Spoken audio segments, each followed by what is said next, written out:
gap between men and women at its narrowest level on record. Women earning now 83% for every dollar earned by a man. But shouldn't everybody's pay be determined by real-world performance and not government regulations? So let's talk. Joining me now, Amy Siskind, president of the New Agenda, and Sonia Eddings-Brown, founder of the Kitchen Cabinet. You know, Sonia, my first point here is this is great. This pay gap has gone from, let's see, 59% in the 60s to 76% 10 years ago to 83%. Now, hasn't this been done by great performance on the part of women without government mandates and regulations?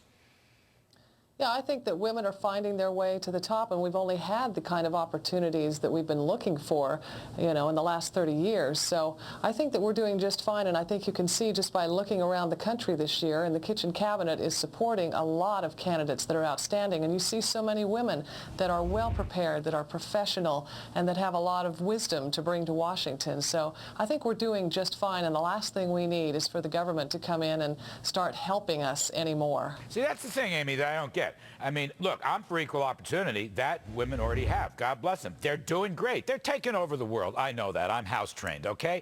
But I don't see what the government's role is in this. That's what I don't get. Why do you need this, what is it called, this Paycheck Fairness Act? Are you going to mandate pay?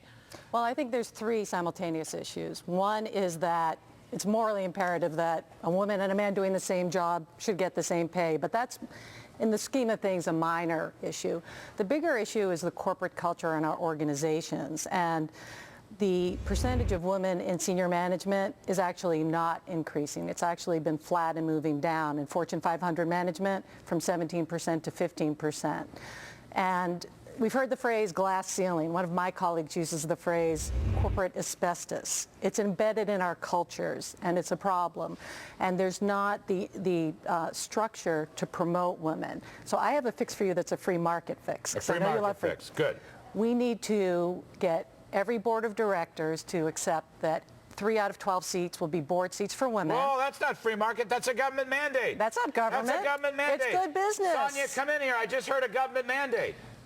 Well, look, this is kind of beside the point. Why are so many women running for office this year? Why are we going to be marching to the polls? That's what the Kitchen Cabinet's all about, is unifying women who are fed up with government intervention and wasting our paychecks and getting them out to the polls to vote. And the reason that we're flying to the polls is because we are fed up with Washington intervention. So the last thing we want is for somebody to come in and start interfering in our small businesses and our entrepreneurial interests. I totally agree. So that's my point of view. I totally agree. I think if we get women, and this is, if I could finish my thought, if we get women to be 30% of our government leaders and 30% of our Fortune 500 companies, all these issues will take care of themselves. You're going to get more than 50%. We're currently at 17%. We're probably going to go backwards in this election because so many Democratic women are in trouble. Women are smarter than men. We all know that. Go ahead. I'll give you the last word, Sonia.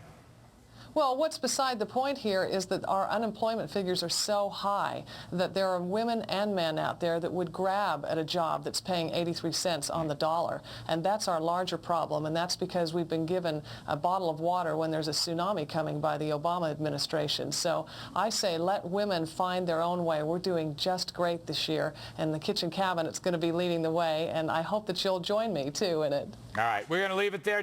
Ladies, thank you very much. Amy Siskind and Sonia Eddings-Brown. Some more breaking news on General Motors right after the break.